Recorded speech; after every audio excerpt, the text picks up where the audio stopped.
ராகுல் காந்தி வந்த ஹெலிகாப்டரில் தேர்தல் பறக்கும் படை அதிகாரிகள் சோதனை. வயநாடு தொகுதிக்கு செல்லும் வழியில் நீலகிரி மாவட்டம் பந்தலூர் பகுதிக்கு ராகுல் காந்தி வந்ததை அடுத்து சோதனை. நெல்லை ரயிலில் 4 கோடி ரூபாய் பறிமுதல் செய்யப்பட்ட வழக்கு. 7 நாட்களில் நேரில் ஆஜராகி விளக்கம் அளிக்க நயினார் நாகேந்திரனுக்கு தாம்பரம் போலீஸ் உத்தரவு.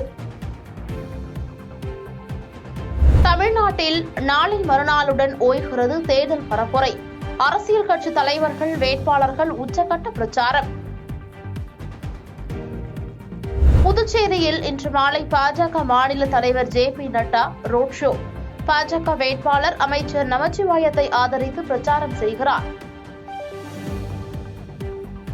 சென்னையில் ஆபரண தங்கத்தின் விலை சவரனுக்கு 520 ரூபாய் குறைந்து 54,320க்கு விற்பனையாகிறது. வெள்ளி விலை கிராமுக்கு 50 காசுகள் உயர்ந்து 89 ரூபாய்க்கு விற்பனை.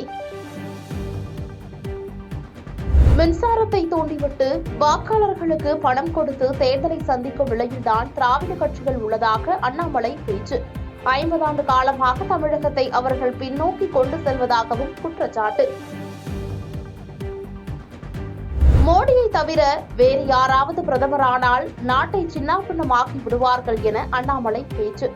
தலைவரே இல்லாமல் இந்தியா கூட்டணி தத்தளித்துக் கொண்டிருப்பதாகவும் கருத்து. கேரள மாநிலம் வயநாட்டில் ராகுல் காந்தி தேர்தல் பிரச்சாரம். 10 கிலோமீட்டர் தூரம் சாலை வழியாக வாகன அணிவகுப்பு. வழிநெடுகிலும் மக்கள் உற்சாக வரவேற்பு. பாஜக தேர்தல் அறிவிப்பில் புதிய அறிவிப்புகள் ஏதுமில்லை என்று ப. சிதம்பரம் விமர்சனம். பெண்களுக்கான 33 விழுக்காடு இடஒதுக்கீட்டை வேண்டுமென்றே பாஜக ஒத்தி போட்டதாக குற்றச்சாட்டு.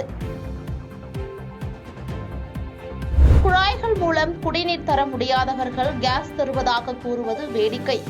பாஜக தேர்தல் அறிக்கையை விமர்சித்து ப. சிதம்பரம் பேட்டி. பிரதமர் மோடி எத்தனை முறை தமிழ்நாட்டிற்கு வந்தாலும் பாஜகவால் ஒரு இடத்திலும் வெற்றி பெற முடியாது. பாஜகவின் தேர்தல் அறிக்கை எந்த பலனையும் தராது என வைகோ கருத்து. அண்ணா, எம்ஜிஆர் மற்றும் ஜெயலலிதாவுக்கு மக்கள்தான் வாரிசு என எடப்பாடி பழனிசாமி கருத்து. மக்களை குடும்பமாக கருதுவதால் தான் மக்களுக்கான திட்டங்களை அதிமுக தீட்ட முடிந்ததாகவும் காஞ்சிபுரத்தில் மேற்கொண்ட பிரச்சாரத்தில் பேச்சு. அதிமுக ஆட்சியின் குடிமராமத்து பணிகளால் மழைக்காலத்தில் நீரை சேமித்து கோடை காலத்தில் பயன்படுத்த முயன்றதாக EPS தகவல். அத்திவரதர் தரிசனத்தை கையாண்ட விதம்தான் அதிமுக ஆட்சியின் நிர்வாக திறமை சான்று என்று கருத்து. பாஜக தேர்தல் அறிக்கையில் கைத்தறி தொடர்பான எந்த திட்டமும் இடம்பெறவில்லை என EPS கருத்து. பட்டுக்கு பெயர் பெற்ற காஞ்சிபுரத்தில் நெசவாளர்களை மேம்படுத்த மத்திய மாநில அரசுகள் எந்த நடவடிக்கையும் எடுக்கவில்லை எனவும் குற்றச்சாட்டு. திமுக ஆட்சிக்கு வரும்போதெல்லாம் மின்வெட்டு தொடர்ந்து கொண்டிருப்பதாக EPS கருத்து. 3 ஆண்டுகளில் வேலையோ வருமானமோ இல்லாத நிலையில் விலைவாசி உயர்ந்து கொண்டே செல்வதால் மக்கள் படாத பாடுபடுவதாகவும் பேச்சு.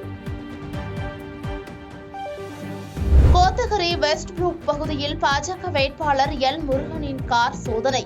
பிரச்சாரத்திற்கு சென்ற எல். முருகனின் காரை தேர்தல் பறக்கும் படையினர் சோதனை செய்தனர்.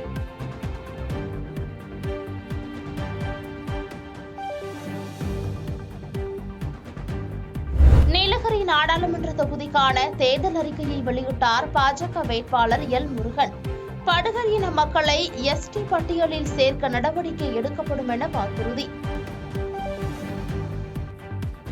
டெல்லி மதுபான கொள்கை முறைகேடு ஊழல் வழக்கு. கவிதாவிற்கு வரும் 23ஆம் தேதி வரை நீதிமன்ற காவல் வைக்க டெல்லி நீதிமன்றம் உத்தரவு. பாதகம் செய்பவரை கண்டால் நாம் பயங்கொள்ளலாகாது பாப்பா. மோதி மிதித்து விடு பாப்பா, அவர் முகத்தில் உமிழ்ந்து விடு பாப்பா. அண்மை செய்திகளை உடனுக்குடன் தெரிந்து கொள்ள இணைந்திருங்கள் எம் நாடு தொலைக்காட்சியுடன்.